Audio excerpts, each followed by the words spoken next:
Sveiki visi. Šiandien pakalbėsim truputėlį apie ZAF, būtent apie automatinės pavarų dėžės ZAF 6-bėgės ir 8-bėgės, ZAF 6HP ir ZAF 8HP. ZAF automatinės pavarų dėžės, galbūt nesuklysiu sakydamas, kad populiariausios automobilių rinkoje, nes montuojamos į BMW, Audi, Land Rover, Jeep, Chrysler ir dar kitus modelius. BMW automatinės dėžės yra visos ZAF nuo pat, nuo 90 kėbulo, nuo 390, nuo Batmano, nuo antrojo X5. Pirmajam X5 taip pat buvo ZAF, senasis X5, E53 kalbant, senasis buvo 4X4, ne X-Drive'as, tai ten buvo kitokia džeminė, o po to 6-bėgė ZAF. BMW šių laikų visi deda ZAF, nuo pat kokių 2003-2005 metų visi ZAF automatai. Audi vienus ZAF, kitus S-Tronic ir panašiai maišo. Jeep dauguma naujųjų, Land Rover dauguma naujųjų, visi ZAF. Aišku, skiriasi korpusai ir panašiai. Tai vat, BMW 6-bėgis buvo, tarkim, su plasmasiniu karteriu, būtent kaip, tarkim, tokias dėžės dažniausiai perkam, su plasmasiniu karteriu ir integruotų viduje filtrų. Taip atrodo viduje integruotas filtras kartu su karteriu. To aš prisipilsiu čia. Vat, su karteriu toks. Esu manau rodęs, kai keičiu, ir Audi panašų labai turi, su integruotu filtru keičiasi visas karteris, nenoriu antrai paverst, prisipilsiu toks. Taip, ZAF automatinės pavarų dėžės naudojamas plačiai, galbūt kalbėsiu konkrečiai apie BMW, kad papasakot ten niuansus, struktūrą, gedimus dažniausius ir panašiai.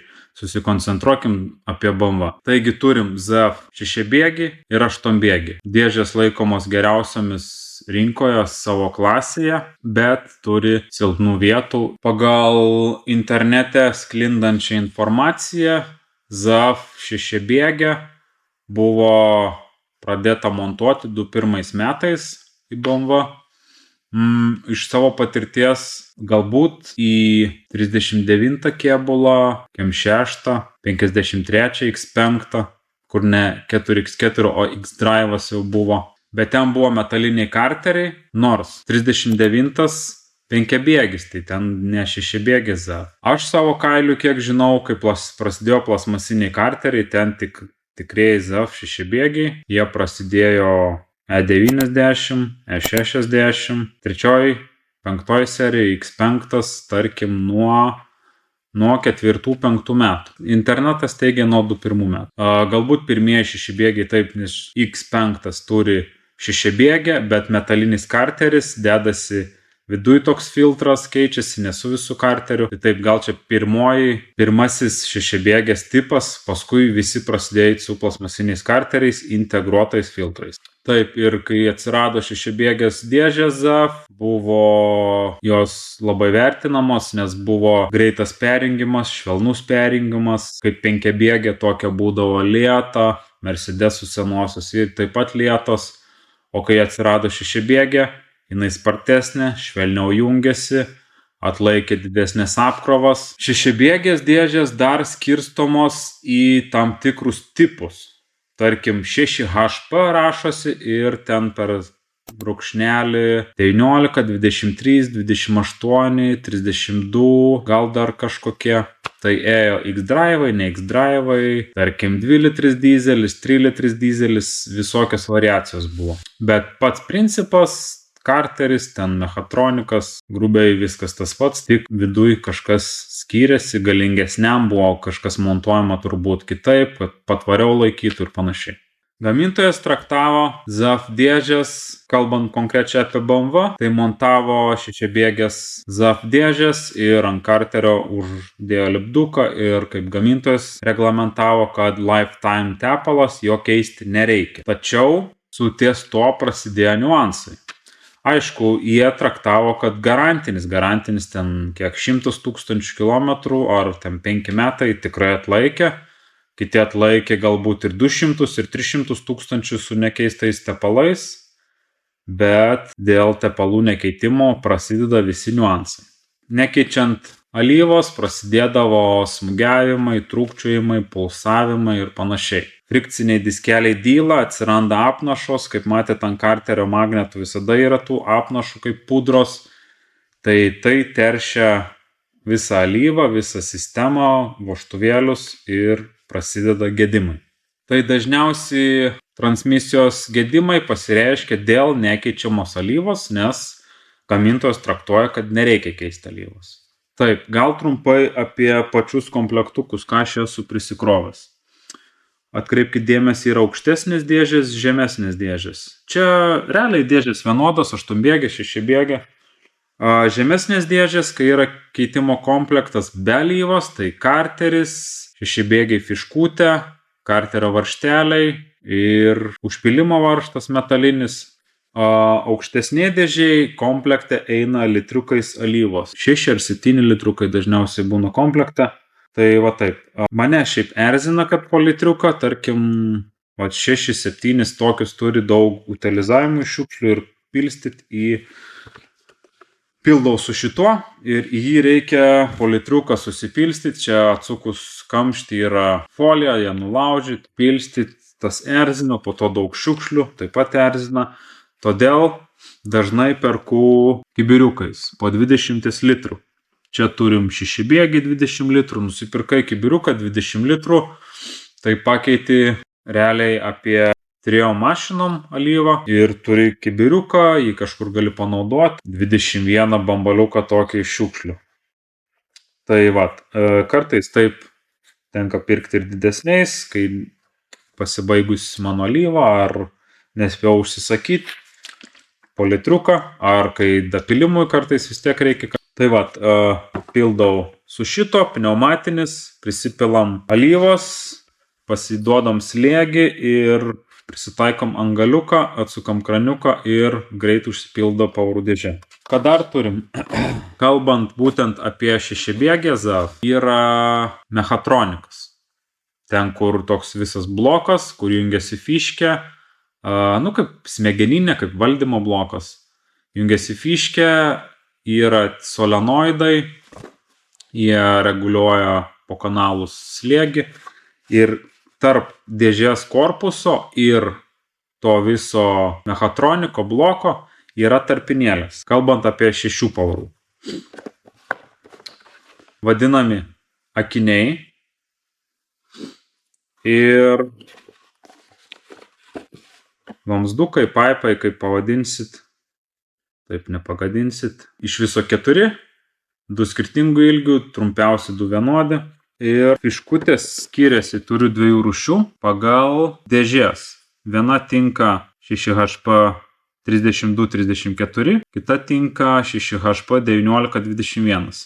Kom jos skiriasi? Jos realiai identiškos, tik yra toks kaip centravimui per vidurį. Ant vienos yra vienoj pusėje, ant kitos yra kitoj pusėje. Daugiau nieko nesiskiria. 2 rūšių vamzdukai taip pat. Čia yra gofruotas toks su išpjova. Jis, tuoj pasakysiu, kokį komplektuką eina. Šitą. Tai tokie gofruotė su išpjovom eina 19-21 dėžėms.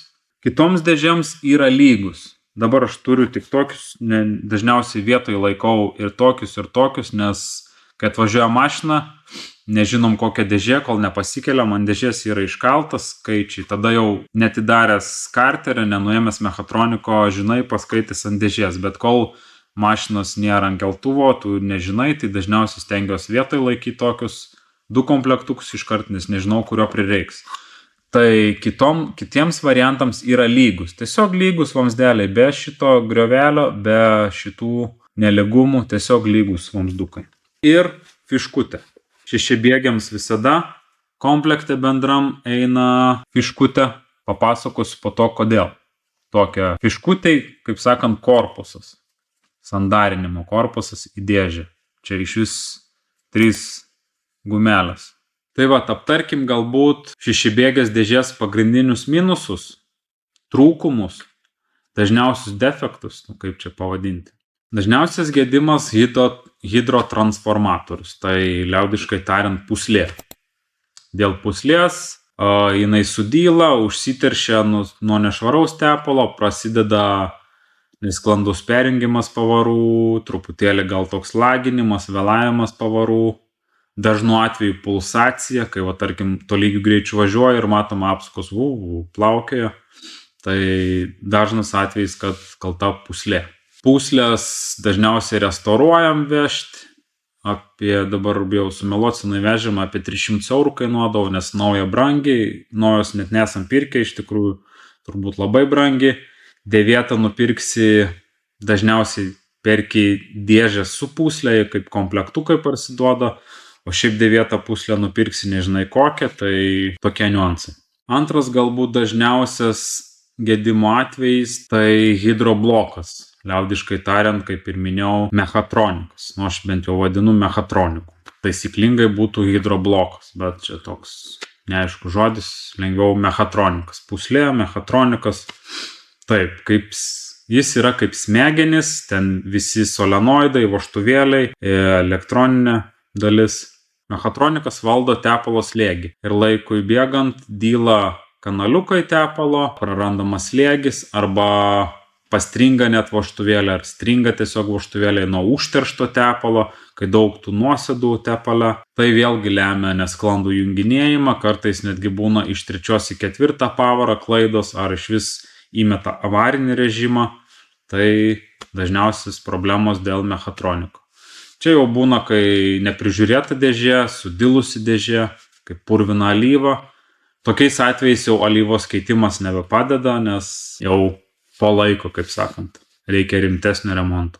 Taip, trečias galbūt būtų, kaip minėjau, akiniai. Kodėl jos reikia keisti ir kam jie reikalingi, tai jau minėjau, yra kaip tarpinės akiniai ir 4 tie vamzdukai. Yra kaip tarpinė tarp mechatroniko ir pavarų dėžės. Mechatronikas valdo tepalo slėgį per kanalus ir ten, jeigu susėdo ar sukietėjo tarpinės, tai yra prarandamas alyvos slėgis ir vėlgi dėžė gali pradėti durniuoti, tai netolygus perjungimas, slysta pavaros, smūgiuoti gali, tiesiog nepalaiko reikiamo slėgio ir atsiranda problemos. Dabar aptarkim apie aptarnavimą. Gamintojas nurodo, BMW dėjo ZAF dėžę ir sako Lifetime Oil ir jo keisti nereikia. Tai tiesa, jeigu žiūrint apie garantinį laikotarpį. Mašina atvažiavo ten 100 000, viskas su dėžė tikrai bus gerai ir jie tai ir numato, kad nereikia reguliariai keisti, viskas bus gerai.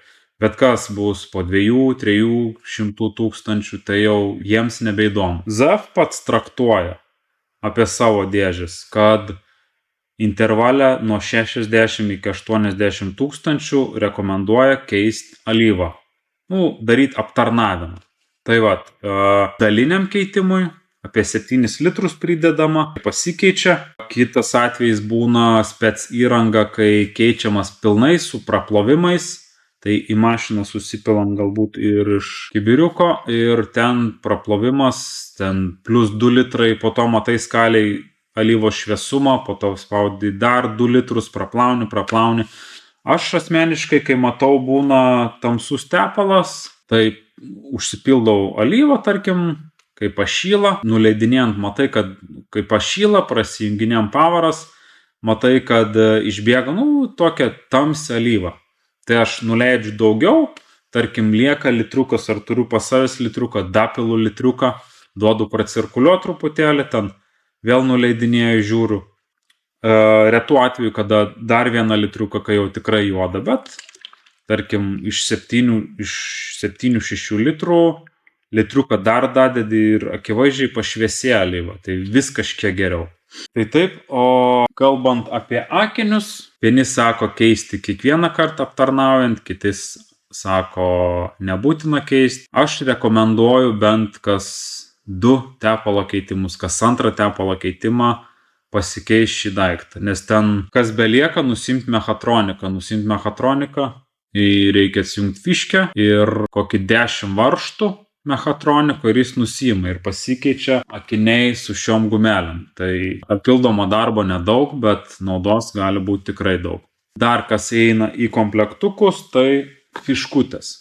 Kam jos yra keičiamos? Tai šešiabėgės turi problemą, per jas leisdavo alyvą, visą laiką pakeli, dažnu atveju būdavo pakeliam mašiną, žiūrim, kad aplink fiškę yra šlapia. Tai gali lemti, kad mažiau alyvos bus, tarkim, jeigu metus laiko šlaps, ten gali litro ir daugiau trūkti alyvos, pradėti gali durniuoti dėžė. Prie šešiabėgių būdavo pridėta, reikėdavo keisti ir visada keisdavom. Prie aštuonbėgių, kai eis kalba apie aštuonbėgės, pakalbėsim apie fiškutį ir akinius būtent aštuonbėgiai dėžiai. Tai ką, apie šešiabėgę taip, galbūt galim sakyti, šešiabėgė ZAF dėžė buvo rinkoje perversmas iš tokių lėtų bukų dėžių į greitesnę, švelnesnę ir atlaikančią daugiau apkrovos. Taip, dar ko nepaminėjau apie šešiabėgės, apie adaptaciją. Lyginant su aštuonbėgė, šešiabėgė yra tokia, irgi bukesnė dėžė, galim taip sakyti, paprastesnė truputėlį. Ir aš asmeniškai darau aptarnavimus, jeigu su mašina viskas gerai, pauros junginės sklandžiai, nedarau adaptacijų. Jeigu truputėlį nesklandžiai junginės, tada taip, visada padarau adaptacijas, pravažiuoju tam tikrais režimais, kad prisiadaptuotų pradinį adaptacijos lygį, po to žmogui pasakau, kad nespaust, nedraskyt, kad duot laiko kelius šimtus kilometrų, kad adaptuotus dėžė. Kalbant apie aštuonbėgę dėžę, bus truputėlį kitokie niuansai. Tai manau apie šešiabėgę tiek. Aš čia baksnuoju, lyg būtų šešiabėgė dėžė. Tai apie šešiabėgę tiek, kaip ir panaši, bet to pačiu ir skirtinga. Taip, aštuonbėgė dėžė. Jinai pasirodė 10 metais, manau, kai prasidėjo F serijos BMW, X5, E70. Jis faceliftinis jau taip pat turėjo aštuonbėgę dėžę ir visos F serijos ir viršų turi aštuonbėgės dėžės. Kas tai yra? 8 pavaros. Tai reiškia žemesnės apsukos. Žemesnės apsukos reiškia kuro ekonomiją. Taip, važiuojant apie 100 gali būti apsukos 1,2, 1,3, kažkas tokio. Kas su šešiabėge dažnu atveju apie 2000 apsukų. Tai taip, ekonomija, kuro ekonomija taip. Kai išleido aštuonbėgę dėžę, tai traktavo taip. 8 pavaros, mažesnis kuro sąnaudos, greitesnis perjungimas, didesnis patikimumas. Taip pat montuojama aštuonbėgė yra BMW, Audi, Land Rover, man atrodo Porsche, Jaguar, jeigu neklystų. Taip pat plačiai gan. Aišku, skiriasi visi korpusai ir panašiai, bet ZAF aštuonbėgė. Taip, aštuonbėgės dažniausios galbūt problemos būtų galbūt panašios kiek kaip ir šešiabėgės, bet ji buvo traktuojama kaip stipresnė dėžė, dar patobulinta labiau. Tai būtų pirma hidrotransformatoriaus, tai yra pūslės gedimas, kas yra visai normalu, arba mašina kai drožiama, arba didelė rida, tai vis tiek dylančios detalės viduje, nori, nenori. Kažkada suges solenoidų susidėvėjimas ir jų kanalų nekeitimas iššaukia šitas visas problemas. Alyvos nuotėkis, kai žemas alyvos lygis arba alyvos užterštumas nuo nekeitimo, tai iššaukia visas problemas. Kalbant apie aštuonbėgę dėžę ir akinius ir adaptacijas, tai aštuonbėgė yra truputėlį mandresnė jinai, kaip protingesnė galbūt. Ir adaptacijos jos kartais užtrunka, tai ką lyginant su šešiabėge gali daryti ten adaptaciją visada, keiti tepalą, darai adaptaciją, prisadaptuoja, važiuoja. Aštuonbėgė gali padurniuoti, kol pasidaro. Gali būti viskas gerai, bet kartais būna daugiau padurniuoja, jei daugiau reikia laiko pasidaptuoti ir panašiai. Tai bereikalingai geriau gal nedaryti. O šešiabėgiams, manau, jeigu jūs nusipirkot šešiabėgę, tarkim BMW, Reitas savininkas gal mieste ją spausdavo, draskydavo, jūs jaučiat kaip iš vietos jinai, aštriai jungia pavaras, nori grobti. Tai da būna gan dažna problema. Tai tikrai galite nuvažiuoti kažkur padaryti adaptaciją, mašina prisiadaptuos prie jūsų važiavimo, bus maloniau važiuoti. Aštuonbėgė, kai nėra didelio poreikio, siūlyčiau nedaryti adaptacijų, kad nedurniuotų tą dėžę, bet taip, jeigu jaučiat diskomfortą važiuojant arba yra kažkokių netolygių perjungimų pavarų, tai taip, darykit aptarnavimą, darykit adaptaciją ir po adaptacijos turėtų palei viską sušvelnėti junginėjimas. Kokią 1 ar 2 pavaras taip skaudžiau perjungia ar užlaiko pavaras perjungia, tai taip darom aptarnavimą, darom adaptaciją ir gal ne visada dingsta tas, bet kad sušvelnėja, tarkim, kokį 5% švelniau jungia, tai tikrai. Tai neuždelskit su pavarų dėžėm, neklausykit, kad yra lifetime ir važiuos amžinai. Tas lifetime, tarkim, iki 100 000, o po to reikia prisižiūrėti tikrai dėžę, nes užsiterš alyva, prasidės smūgiavimai, buksavimai, netolygus perjungimas, tai prisižvelkite. Apie 8-bėgės dėžės adaptaciją tiek. Apie mechatroniką ir jos tarpinės. Tai 8-bėgė dėžė po mechatronikų jau nebeturi tarpinių, kaip turėjo 6-bėgė, tos akinukus ir vamzdukus. Nuėmus 8-bėgį, kalbant konkrečiai apie BMW, nuėmus mechatroniką 8-bėgį, ten yra tiesiog plokštuma su plokštuma, nebėra tarpinių. Ten jau matyt, išmoko lygiai nufrezuot, kad prisidėtų lygiai ir nebūtų tepalo praleidimo. Apie fiškutę, tai prie tokių komplektų, perkant 8-bėgiai dėžiai, jau tokių fiškučių nebėra pridėta. Tai turbūt taip pat išsprendė problemą ir nesu berods matęs nei vienos 8-bėgės dėžės, kad būtų šlapia aplink fiškę, o 6-bėgių dėžių prisižiūrėjęs va tiek, kas antra atvažiuoja šlapia. 8-bėgė matyt kažką padarė rimčiau, išsprendė šitą problemą, mokos iš savo klaidų, nes matė, kad silpna vieta ir netgi pridėdavo prie komplekto, keičiamas dalykas. 8-bėgė tai išsisprendė, patobulėjo, šaunuoliai. Tai ką, adaptacija 8-bėgės, fiškė 8-bėgės. Taip, buvo laikai, kai F-kės nebuvo daug nuvažiavusios. Pamenu, domėjomės 8-bėgės dėžės, tai kainuodavo 300 eurų. Dėžė, čia tas buvo, jau sumeluot, kokiais 19-20 metais galbūt. 300 eurų, nes jų niekam nereikėjo. Jos sakėm, vat geros dėžės pagamintos, jos negenda, niekam jų nereikia, laužinai jų turėjo prisikrovę, niekam jų nereikėdavo, nieks nepirkdavo ir būdavo po 300 eurų dėžių pilna. Po to atėjo, kada pirmosios dėžės pradėjo pas manęs gesti, gal kokiais 25-ais, pirmąjį variantą susidūriau su F-ke, kad parėjo dėžė. Jiems ten dabar nepasakysiu, ne dėžių meistras, kaip sakant, viduj kažkas sudyla ir būna nenoriai važiuoja iš vietos arba, tarkim, įjungi draivą, jinai nespaudžiant gazo, lyg norėtų atgal netgi parėdėti, nori maišytis pavaros. Važiuojant būna išmeta avarinius, ten, dėžių meistrai žino, kažkas ten būtent sudyla. Ir šiai dienai kainuoja apie 1000 virš 1000, kad tai sutvarkyti. O kita dėžė taip pat kainuoja apie 1000. Čia mes kalbam apie 25 metus, kai buvom pirmasis tas dalykas ir kažkiek domėjaus, faktus rinkau apie tas dėžės, apie jų gedimus. Tai tai dienai sutvarkyti tą dėžę 8-bėgę kainavo apie 1000. Kita 9 dėžė taip pat apie 1000, dar to kodų, tarkim, ten 8HP ir ten 36, 32 ar kokie ten su X, man atrodo, dar būna.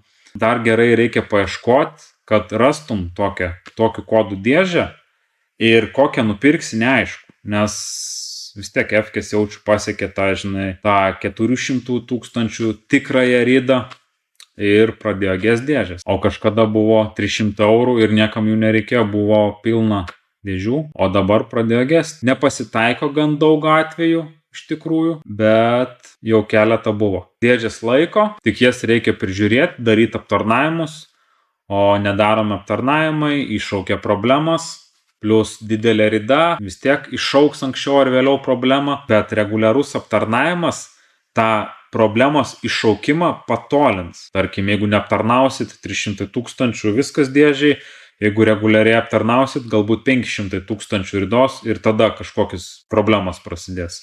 Nes tos apnašos, tos nuosėdos ėda kanalus, užkemša pačią pūslę, drožę, tos frikcinius, sankabėlę tą ir panašiai. Tai viskas susideda.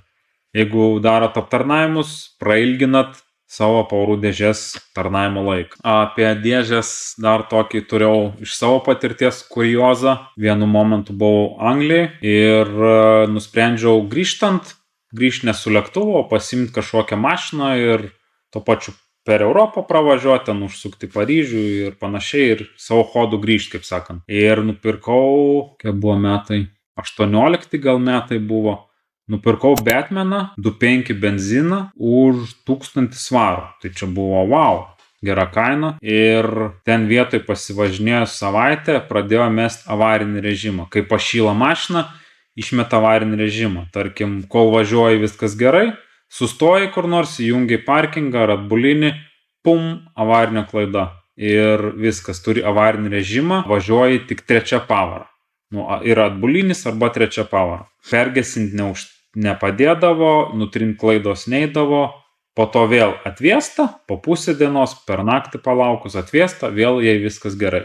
Aš ten greituoju būdu pasižiūrėjau alyvos lygį, alyvos netrūko, alyva buvo švari, tai į remontus nenorėjau veltis, tai nusprendžiau tiesiog važiuoti kaip yra. Ir buvo toks iššūkis, bet grįžom sėkmingai. Buvo tiesiog kuriozai, kad važiuoji autostradoj, tau punkt išmetė avarinį, bet tu važiuoji dar. Bet žinai, jeigu kai sustosi, viskas bus avarinis ir trečia pavara. Autostradoj važiuoji, viskas, kol nepristabdai, viskas gerai. Tai važiuodavom, kol reikia į degalinę. Reikia į degalinę, jau nori, nenori nusuki, sustoji, viskas, turi avarinį režimų trečią pavarą. Pirmąjį kartą mėginom laukti, pralaukiam pusę dienos ar ilgiau, ten tiesiog čilinom, buvom kažkur degalinė aikšteliai ir nesulaukiam. Važiavom toliau, po to važiuojant autostradą mums kažkaip taip pat išmetė, galbūt kitą dieną jau buvo, išmetė avarinį, mes su avariniu važiavom kelkraščiu, ten autobanas gal buvo, iš galo prisistatė į inspektoriai, sustabdė, mes sakom, mums nenorėjom sakyti, kad sugedom, nes būtų ten buvom mes Prancūzijai, bijojom, kad iškvies tralą, 500 eurų reikėjo susimokėti už vežimą ir panašiai, tai nenorėjom pasakyti, kad sugedom, sakom, mums truputėlį pradėjo kaist variklis, mes norim lėčiau pavažiuoti, tai jis, sakė, negalim, taip tralilia, kviečiam traliuką, sakom, ne, gal galit kažkur, į aikštelę tiesiog mes nusuksim, palauksim, mašiną atvies. Tai jis savo mergalais palydėjo saugiai kažkur viaduku, mes nuvažiavam iki parkingo ir tada nusprendėm važiuoti nebe autostradom, o miesteliais, šunkeliais, visokiais nuošaliniais keliukais. Tai čia buvo pliusas, kad pamatėm šalies, pamatėm kraštovaizdį, gamtą, mažus miestelius ir panašiai, bet kelionė užtruko. Ir kelyje jautėmės tokie kaip durneliai Britai galbūt, kad nemoka važiuoti, nes važiavom ten, nežinau, kiek, 60 galbūt, tiksliai nepasakysiu kiek, gan aukštos apsukos, nes tik trečia pavara, tai kad labai neužgainio to variklio, tiesiog gan aukštom apsukom, ten gal 3-3,5 tūkstančio ir tiesiog važiavom miesteliais, kaimeliais ir būna kamštis iš galo, tai sustoji, praleidi ir visi por tave važiuoja ir žiūri kaip į durnelius, čia Britai, kitoj pusė vairas, nemoka Europoje vairuoti, turbūt, žinai. Ir mūsų pirminis planas buvo iš Anglijos persikeliam į žemyną ir tada per Prancūziją ir varom tolyn, per Lenkiją grįžtam į Lietuvą. Bet kadangi turėjom šitą gedimą, nusprendėm sukt per Belgiją, Vokietiją į viršų, į Kylį ir iš Kylio persikeliam į Klaipėdą. Taip sutrumpinom tiesiog kilometrų skaičių. Tai tokia istorija su šešiabėgė buvo ir aš ją pardaviau ant dalių ir nesiaiškinau, kas ten buvo problema, bet turbūt su valdymu, su mechatroniku buvo problema.